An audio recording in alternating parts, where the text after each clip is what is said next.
Well, a seed is a story, and you know broadly what the story might look like, but you don't exactly know until it sprouts, and even then the story will take different shapes. Seeds are really fun objects to think with. So this year I went overboard with seeds. I bought a lot of seeds from Southern Exposure Seed Exchange, which is our go-to place to acquire seeds. Got several varieties of tomatoes and peppers, eggplants, Italian basil, Thai basil, various herbs like thyme, oregano, tarragon, marigold, peas and cilantro and parsley. So really kind of a range of crops that go from early spring planting to late fall planting to things that will grow throughout the winter like garlic or carrots. I like Southern Exposure Seed Exchange. They hold a variety of heirloom crops and open pollination crops. They don't have hybrid seeds, so I like having seeds that I can save every year and replant and that have been kept by people or families, have been passed around and shared. That they come sometimes with stories, and I don't know some of those stories, but I like to make my own stories about them, and knowing that the seed will continue to grow and be passed around to our friends and neighbors. I like plants that I can't find in the grocery store, so things with unusual shapes, maybe crops that are too fragile to be transported long distance, tomatoes that must be eaten off the vine because they're not sturdy enough to be packed in a crate. I like to see how plants grow together. I like things with interesting colors and flavors, and discovering the flavors I like or dislike and seeing what the shape the plants take in the particular ecosystem of Boston and Jamaica Plain. Yield doesn't really matter. I'm curious to see how a plant will fit in our garden and respond to the plants and animals around it and respond to us. There's kind of a pleasure in seeing things grow. And it's good if we get enough of a harvest to eat and to share, but it's also fine if the plant decides not to produce very much. We have neighbors we like. We exchange notes about the garden. They have much more sun than we do, so their harvest of tomatoes, for example, is a little early, and this year they couldn't get their seeds on time, or maybe they couldn't get the variety they wanted because everyone has been growing gardens in this pandemic period, and I had gotten way too many seeds. And so they came over and I shared my seeds, and they took a little bit of every variety, and I know that we're going to be able to eat from their harvest later on, and maybe I'll get seeds from them another year.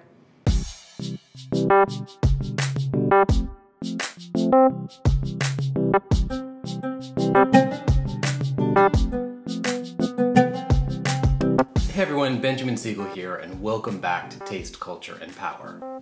Last time we talked about the big political battles that were taking place in the middle of the 20th century over the question of food, and who was going to distribute and produce it better. Was it going to be the capitalist world or the communist world? But at the same time, there's also a technological aspect of this story, and that's what we're going to talk about today. In the 1960s and 1970s, Western Europeans and North Americans were beginning to grow really comfortable with the idea that there was going to be abundant food and productive agriculture wherever they were. But this was also the same time that their televisions started showing pictures of starving children in places like Bangladesh or Ethiopia, across sub-Saharan Africa. You might even remember some of these commercials or have at least seen a reference to them. There were pictures of children who were starving with their bellies distended from kwashiorkor. They were crying out for help from hunger. But the question of relief brought many different other questions to the fore too. How effective was Western aid and relief going to be? When grain came, how could it be distributed effectively? Was it ultimately just underwriting the destruction of local agricultural markets? Was the arrival of relief just delaying the inevitable Malthusian conclusion that some people in the world needed to starve? There was a lot of pessimism in the 60s and the 70s. Many people were focused on the idea of population, that Earth's population had grown too big and that it couldn't really support the projected 10 billion people who were going to be on the planet by the end of the 21st century. But at the same time, other people were casting a more hopeful glance towards the future. There was an idea that modern technology held the promise for something better for the future, an end to Malthusian logic too. And this goes back to some technological transformations that we're going to get into today. There's a couple of things that we think of as inputs, and will include high-yielding seeds, a better irrigation, new forms of fertilizer, new pesticides, and new types of farm machinery. And altogether, we think of these transformations, which began in the 50s but really took off in the middle of the 60s and into the 70s, as the Green Revolution. And the Green Revolution, as you may already know, transformed productivity in places like Mexico, India, Turkey, and the Philippines. After the Green Revolution took root in these places, the output of principal staple grains, things like maize, wheat, and rice, increased dramatically. So while the number of undernourished people in the world remained stable, around 1 billion people, the world population was doubling, so that number seemed a lot smaller in comparative terms too. After the Green Revolution, there was new optimism in the world. There was the idea that new advances in biotechnology, things like genetically modified plants or animals, would make it so that Malthusian logic and hunger were a thing of the past. Now, of course, critics of the Green Revolution had a lot to say too. They suggested, and we're going to come back to some of these arguments in just a little bit, that the new technologies were really going to lead to growing inequality around the world. Wealthy landowners who controlled a lot of the world's agricultural land would be able to use new technology to monopolize scarce land and water resources, and the poorer farmers would be unable to compete in this changed market for grains. Malthusian calculations of population numbers and food production were also obscuring local inequalities and continuing inequality in distribution. And it hid the fact that many people were starving even during these plentiful harvests too. It was also clear in this moment too that famine wasn't the only type of food shortage that we could talk about. Poor countries suddenly faced the specter not of famine but of endemic undernourishment, and in some places there were more short-term targeted famines. There was also the question of the demographic transition, and the Green Revolution brought many of these questions to the fore. Let's try to take a big and expansive look at the state of the hungry world at the middle of the 20th century. As the world decolonized, leaders in post-colonial countries around the world often faced big questions about productive agriculture. Many agricultural economies in Asia and Africa had been transformed over the course of the 19th and early 20th centuries so that much of their markets were oriented towards export crops, cash crops that might have been sold in the metropole in places like England or in France. And this all came at the cost of local subsistence agriculture too. Countries like India or countries like Tanzania all had the idea that they were going to industrialize. But in order to save money for industrialization, they were also going to need to build a strong agricultural base so that they wouldn't have to rely on costly imports of grain from overseas. The question of hunger also became a political question in many of these places in Africa, Asia, and Latin America.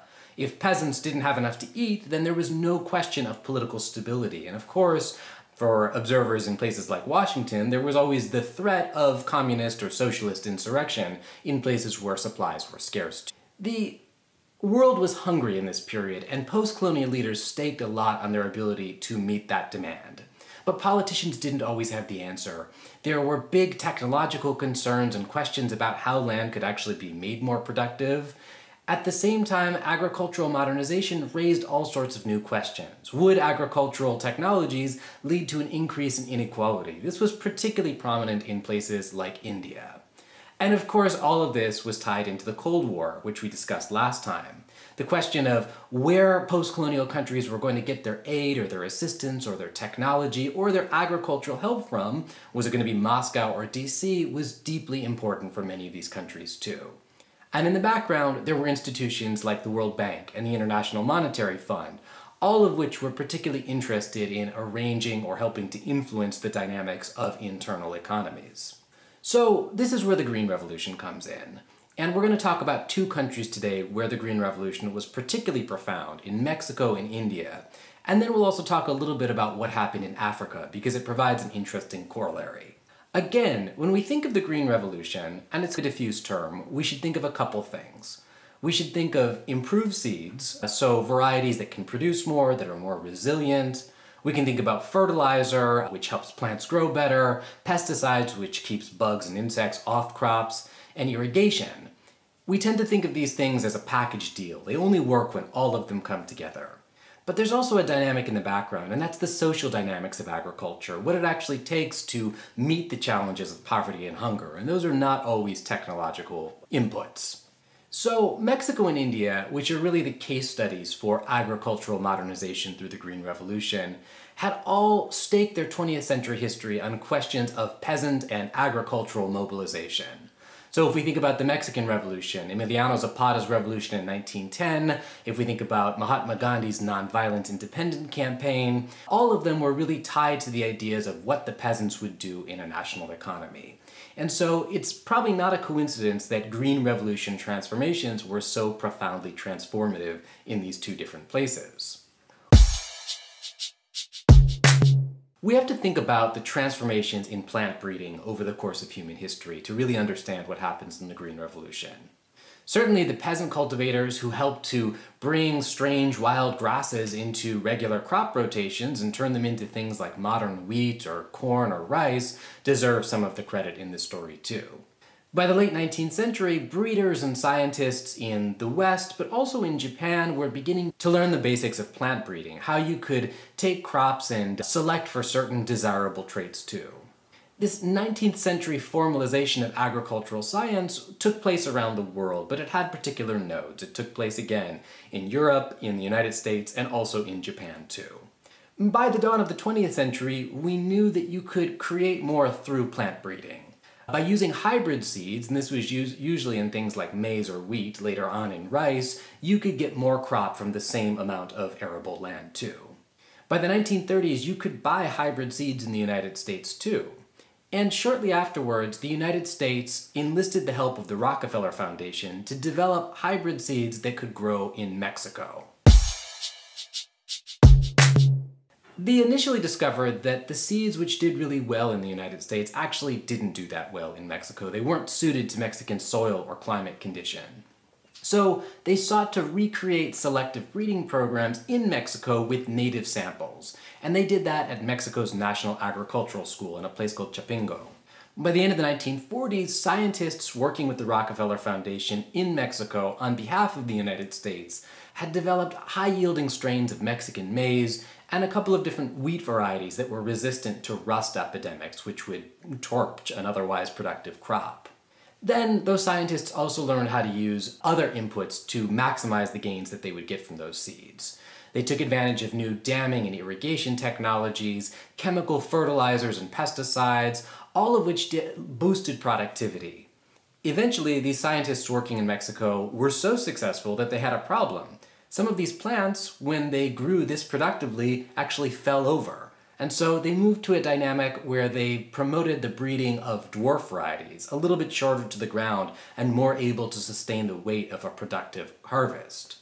By the 1960s, the Green Revolution was really underway in Mexico. Mexican maize harvests had tripled, while wheat was doing even better. This was a real success. Suddenly, Mexico wasn't faced with the specter of overwhelming hunger. But aggregate production gains in Mexico didn't translate into general prosperity for Mexican farmers. In fact, very few Mexican farmers could afford that new technology. Mexico's revolutionary government had carried out extensive land reform, but peasants usually didn't have the kind of credit or money that they need to purchase improved seeds or other inputs.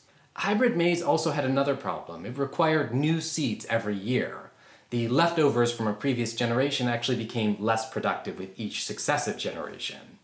Government programs that were intended to benefit small farmers compounded those inequalities. Extension agents went for the easiest targets, so they went to the largest landowners. In turn, they got favorable treatment from purchasing agents of the government's urban food welfare program. So this highly productive agriculture actually turned into a form of agribusiness in Mexico. It depressed overall farm prices, which might have been good for consumers in many ways, but it also forced millions of peasants and farmers to abandon their land and move into the cities without any great plan for what they would do. So the Mexican context was a really mixed bag. There were great gains in productivity, but social inequality.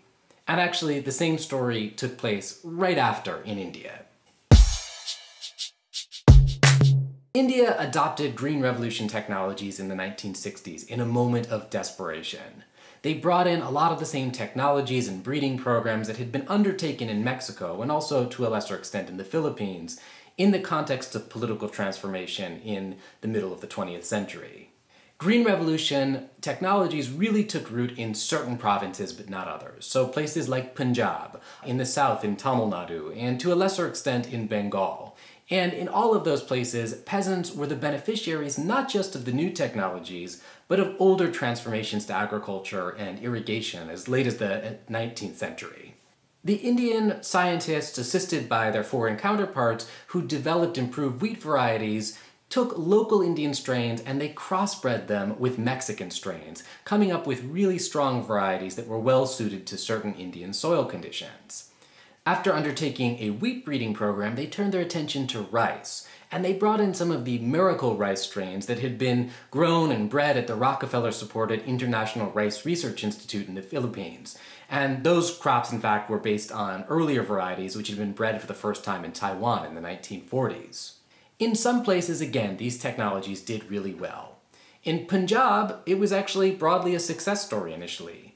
There wasn't much of the kind of fragmentary land holdings that had been true in Mexico, and so small farmers were able to compete using family labor as opposed to mechanization.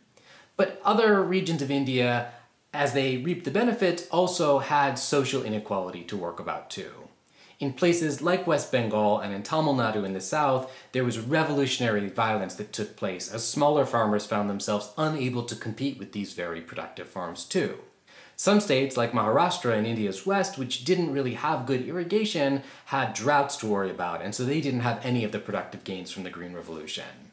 The biggest problem in India really was that land reform, this process of breaking up large land estates into smaller ones, hadn't really been successful or carried out in a comprehensive way. And so farmers could really take advantage of loopholes to accumulate large holdings, and it meant that they really could concentrate the benefits of the Green Revolution in certain areas, and they didn't trickle down to others. Again, peasants abandoned agriculture to move to cities, once more without a plan. There was also the question in India of ecological sustainability, and nowadays when you hear criticism of the Green Revolution, that's generally what you'll hear. Even at the beginning, scientists knew that heavy irrigation was depleting groundwater reserves, and intensive farming would cause the buildup of salinity in the soil, which ultimately would lead it to be unproductive or infertile. Over time, insects in India and in other places acquired immunity to pesticides, and toxic chemicals which built up in the environment seemed to be very clearly dangerous to farm workers, consumers, and wildlife. So the balance sheet of agricultural modernization through the Green Revolution remained a mixed bag. Pessimists as early as the 1970s were worried about the inability to achieve future productivity gains, and also the loss of a lot of the land that was also still in use. And that question became more and more important as population growth continued in India, in Mexico, in the Philippines, but also all around the world. So the technological success, if not the social success, of Green Revolution technologies in Mexico and India actually leads us to a comparative question. Why didn't these things take off in Africa as well? Since a lot of the images that we call to mind for starvation really revolve around sub-Saharan African famines. Sub-Saharan Africa has really been dismissed in many cases as kind of a basket case. It's unable to grow enough food to keep pace with the growing population. And there's a number of reasons that we can identify for this problem too. In many cases, it's short-sighted development programs and structural limitations that really have prevented the kind of Asian and Latin American success stories from taking place in Africa as well. Leaders of independent African nations throughout the continent established things like food purchasing boards, theoretically to remedy the inequalities of colonialism, but those policies tended to breed corruption and they discriminated against small farmers, and most farmers in sub-Saharan Africa were and are smallholders. Colonial road networks were another problem. They were designed to export raw materials to Europe, and so they frustrated effective internal markets. And Green Revolution technologies really didn't have a lot to offer to the really thin and often arid soils of sub-Saharan Africa. High-yielding grains were successful in some areas, but they also replaced the productive intercropping of drought-resistant native millet and sorghum, so they left farmers much more vulnerable to bad weather. Water-intensive export crops, which would have made money in other contexts, so things like cotton, quickly turned the ground saline, as they had worried about in India. and irrigation projects spread malaria, river blindness, and other diseases, offsetting the growth of agriculture. Probably the biggest and most damaging impact, though, were attempts to cultivate marginal lands traditionally used by pastoralists, first through the forced settlement of nomadic societies, and then by sending tractors onto soil which really couldn't handle it because it was too fragile. Basically, many of the structural elements that allowed for Green Revolution successes in Asia and in Latin America really couldn't be replicated in the African context too. To understand how these dynamics played out a little bit more complexly in the Horn of Africa, I reached out to Ethan Key. Ethan is working on his PhD in the Department of History at Boston University, where he's a specialist on the politics, economics, and culture of modern Ethiopia. Here's what Ethan had to say. So I'm just going to talk very briefly about famines in the Horn of Africa. This year, you may have seen a sequel to the 1988 movie Coming to America came out. Even though American audiences have more access to information about the African continent, this movie partly shows how some stereotypes and mythical notions about Africa remain entrenched in American imaginations at the expense of real life and real history. For example, when Eddie Murphy's character returns to the same barbershop from the first movie, and they're somehow all still very old, people bombard the character with stereotypes and tropes until one character mentions those hungry babies with flies on their faces, and that's when they say it's gone too far. This is a good example of how imagery projected internationally from the Ethiopian famine of 1984 to 1985 remains part of depictions of the African continent across the 30 years between the original film and its sequel. Once again, this places images of trauma for international consumption at the forefront. In this short segment, I just want to talk a little about 3 famines in the Horn of Africa, in this case Ethiopia, that have remained important in history. These famines took place between 1882 and 1892, 1972 and 1974, and then 1984 and 1985. In these cases, a deadly combination of drought, failures of entitlement, as well as warfare and disease exacerbated crop failures. Between 1888 and 1892, a rinderpest epidemic, probably caused by Italian forces introducing cattle from India, decimated livestock populations from the Horn of Africa all the way to South Africa. It covered most of East African countries and devastated people. Droughts, warfare, and epidemics affecting human beings, these include smallpox and cholera, devastated the Horn of Africa. The region of Western Ethiopia, which I'm studying, this is a region called Walega. It's actually a good coffee area, was incorporated into Ethiopia in 1882. Its rulers became intermediaries or governors, and they had set up grain stores in preparation for dealing with situations like this. News of their grain stores attracted those in need from neighboring regions like Gojam or Shoa, and they also led the Emperor Menelik II to send his own troops in order to be fed.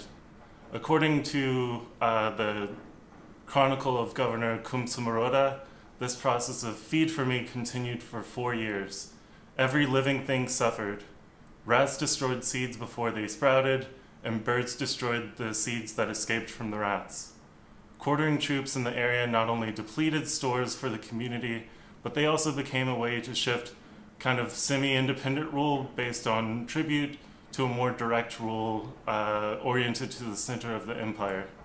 80 years later, in the center of the nation, the last emperor was deposed, partly due to public relations surrounding another famine across the Sahel. This is a band kind of on the southern border of the Sahara. So it's a little bit like a shore that kind of brings together the Sahara and sub-Saharan Africa. And this famine especially affected the Wollo region of Ethiopia the hardest. During the 1972 to 1974 famine, critics of the Emperor Haile Selassie juxtaposed images of the famine in Wollo with the emperor's opulent birthday celebration. Although the famine hit rural areas hardest, it was urban populations, including the student movement and taxi workers striking, which pushed for what became the 1974 revolution, deposing Haile Selassie and ultimately leading to the Derg military government. That Derg military government, which took advantage of negative press about the emperor, had its own negative press 10 years later due to mismanagement of the 1984-1985 famine. This time, the Ethiopian famine presented more immediate and more graphic images of Africans who were suffering amidst degraded landscapes to the rest of the world. In both cases, international media placed African environmental crises of the 1970s and 1980s at the doorsteps of Africans themselves, depicting famine as the inevitable result of both alarming rates of population growth and land degradation. Only farmers who produced cash crops were able to trade for adequate food. Those without access to entitlements starved. International media projected images of Ethiopians suffering for Western audiences to consume, which presented trauma for white saviors to presume that people suffer so that we can take care of them. Problems in Ethiopia appeared intrinsic rather than political. Media depicted lives primarily for their symbolic resonance and local knowledge as contingent on international representation, until a culminating event of Live Aid 1984, which was organized by Bob Geldof. This event primarily ended up benefiting international corporations, international organizations, and celebrities.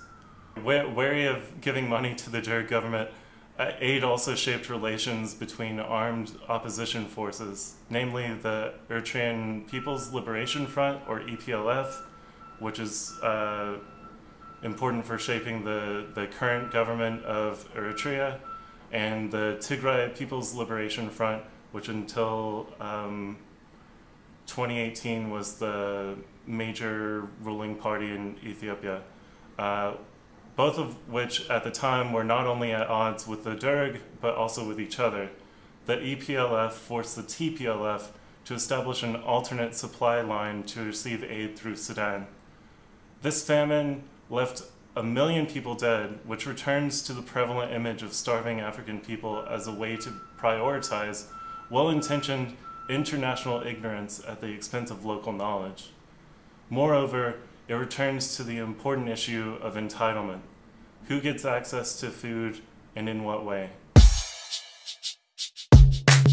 We spent our time today talking mostly about the developing world. But actually, the Green Revolution wasn't just something located in places like Asia, Africa, and Latin America. Scholars are also pressing us to think in different ways about how the Green Revolution and technologies like it took place in other parts of the world. And I wanted to reach out to one of those scholars today. Dr. Venus Bivar is a lecturer in modern history at the University of York in the United Kingdom. And her first fantastic book, Organic Resistance: The Struggle Over Industrial Farming in Post-War France, tells the story of some of these changes, which are familiar to us from the developing world, but which we know really less about in the context of Europe or the United States. It's a fantastic read, and I reached out to Dr. Bivar to talk about agricultural modernization and also resistance to that process in the context of 20th century France. Here's what she had to say. I'm Venus Bivar, and I am an assistant professor at the University of York in the UK. I see myself mostly as an historian of capitalism.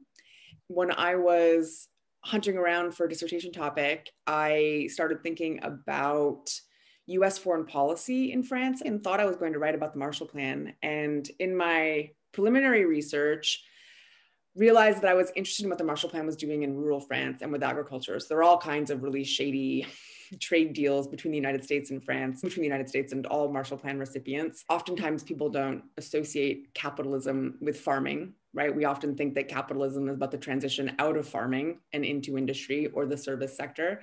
And so I wanted to think about how agriculture contributed to the expansion of capitalism in France.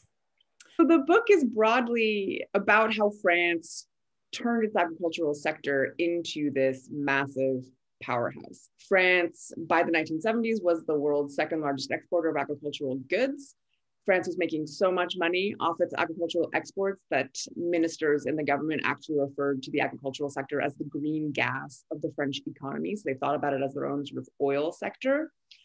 And what's interesting about that story is that in the 1940s, when I begin the book, French agriculture looks mostly like it looked in the 19th century. So very few machines, very little chemical input, a lot of hard labor, very poorly organized farms. And the sort of the hook of the book in some ways is that France is able to do in about 30 years what most other countries did in maybe 60 or 70, right? So the United States started its industrialization process in the last decades of the 19th century. And so France really makes this concerted effort through a series of pretty draconian state policies to force farmers to modernize as quickly as possible.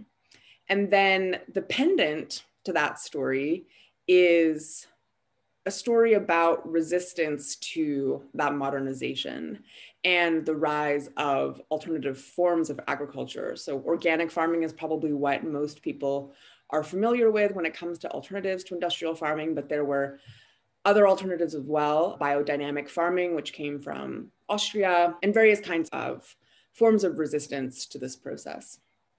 At the end of the war, France is very much committed to not only recovering from the economic disaster that was the Nazi occupation, but also in reclaiming its status as an important nation in the world. It's just been horribly humiliated by the Germans. And part of that is restoring the economy and getting the economy competitive.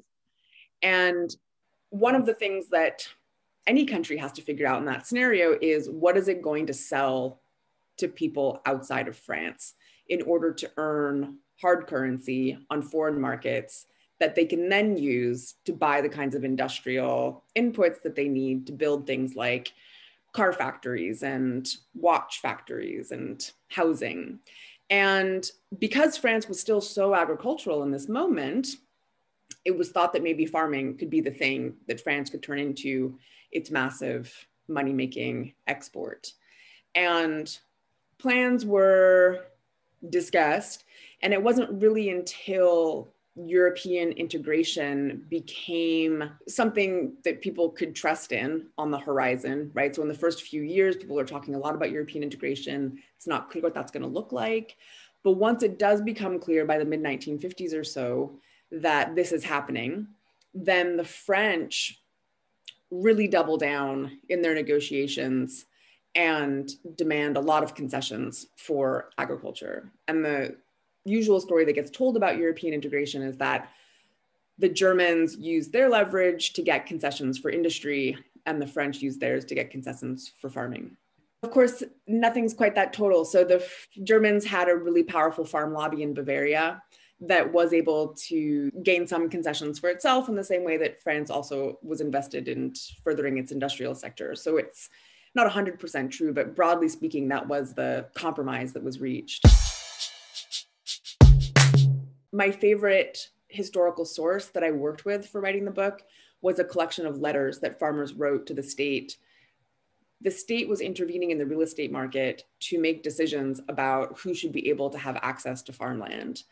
And the letters that people wrote are really quite heartbreaking, for starters, but that was one form of protest. And so they would protest that they had served in the war and that they were worthy, for instance, or they would protest that they had 4 children who were going to grow up to be economically productive. So they would protest on the grounds of citizenship and the rights that they thought that they had in relationship to the state. There was organized protest through the unions. French farmers are perhaps notorious in Europe for protesting. They will drive thousands of sheep into Paris and then clog roads with them. They will dump artichokes and tomatoes into the street during high tourist season to prevent people from getting to the beach or to the mountains. So that was another form of resistance. And then the form of resistance that I spend the most time with in the book probably is the development of organic agriculture, which turned out to have a really interesting history. And the first farmers and doctors and veterinarians who were interested in organic farming were coming at it from a perspective of purity. And they thought that by eating an industrial diet, French bodies were being polluted.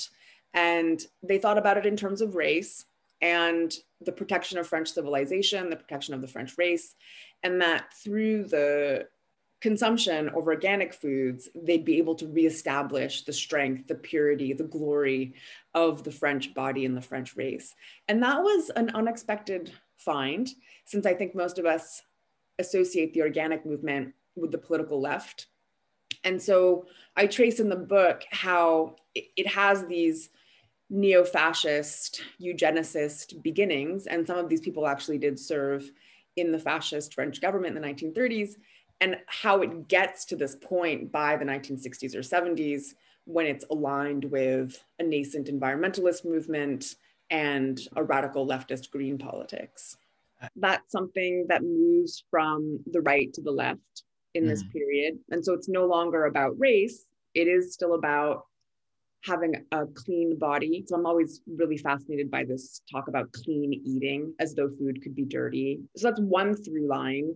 And really what happens is that amongst these early pioneers, there's a schism between one group that aligns itself with a leader who is neo-fascist and anti-Semitic and extremely powerful, and another wing that is, I don't want to say they're necessarily leftist, but they're more open to exchanging ideas, for instance. So they're in contact with other organic movements in Britain or in Germany.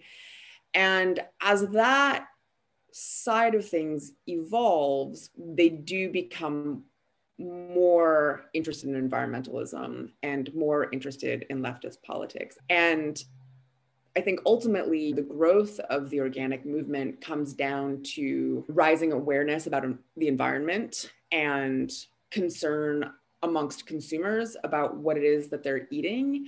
And those things tend to get concentrated in white collar professional milieus where, again, leftist politics is more common than conservative politics.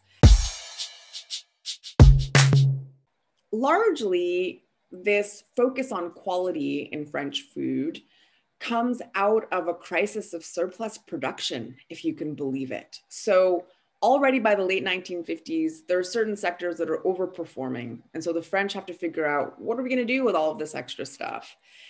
We need farmers to still get paid, right? So they don't want to have price depressions in the market because that'll be bad for farmers as a labor group.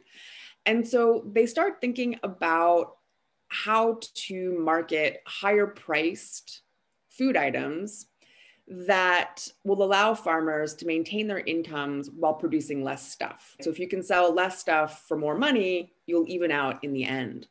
And so there are experiments as early as the late 1950s with different kinds of labeling on products. The first one is the red label that gets applied to chicken.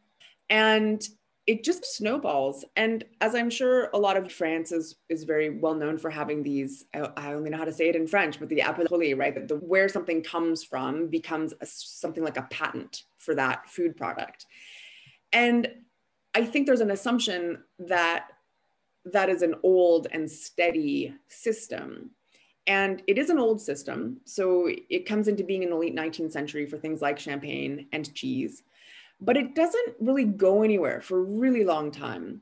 And it's not until this moment in the late 50s and early 60s when people are thinking about overproduction that it starts to gain traction again. If you look at, for instance, the number of cheeses that had that designation in 1930 versus the number of cheeses that have that designation in 1980, it's an exponential increase.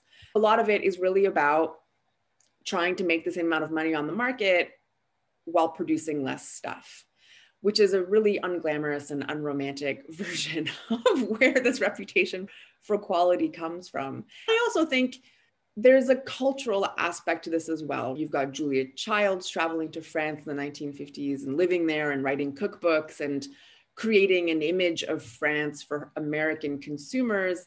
And she lived in one of the most beautiful parts of the country. And so I think there's an assumption on the part of people who consume that kind of literature that all of French farming looks like that, when really that's just a really small fraction of what the French countryside looks like. There are a lot of problems with the AOC designation. And my favorite story to tell on that note is about Camembert cheese, which is a very well-known French cheese. I'm guessing many of you have eaten it.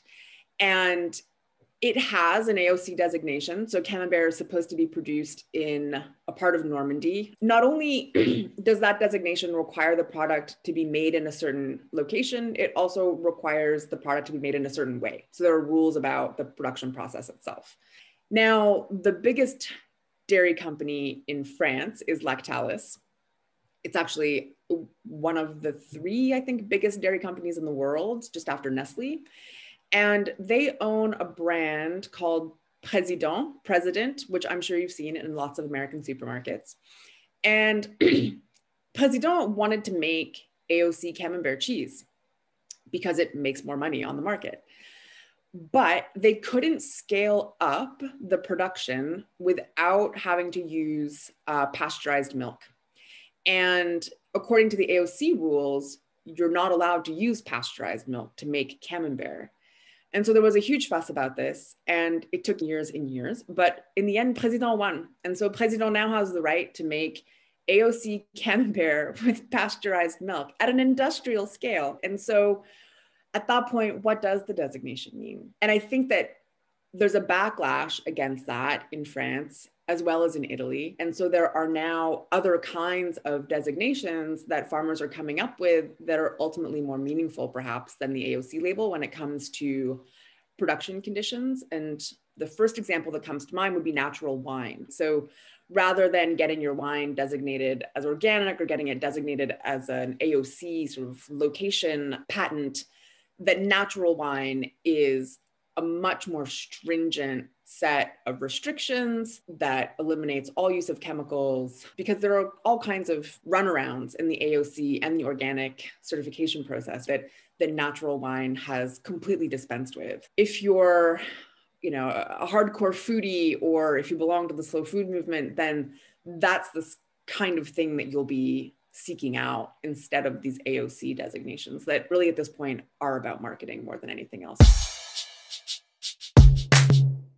In terms of making choices about what it is that you buy, I think the overriding concern really is climate change. And whether you're thinking about organic, not organic, you should really be thinking about the fossil fuel inputs that come with the food that you're consuming. And so I'm always going to recommend a plant-based diet, given what a terrible effect meat has on climate change. That said, if you do want to eat meat, and I do on occasion, buy it from a local farmer. It's going to cost a fortune. I think I probably usually spend like $20 for a steak, but that means that you'll eat it less. And when you do eat it, it's going to taste amazing. Organic, not organic.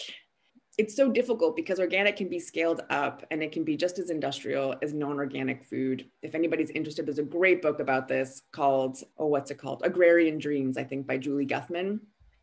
And so I guess the best case scenario really is to get a farm share and to have your food delivered to you by a farm.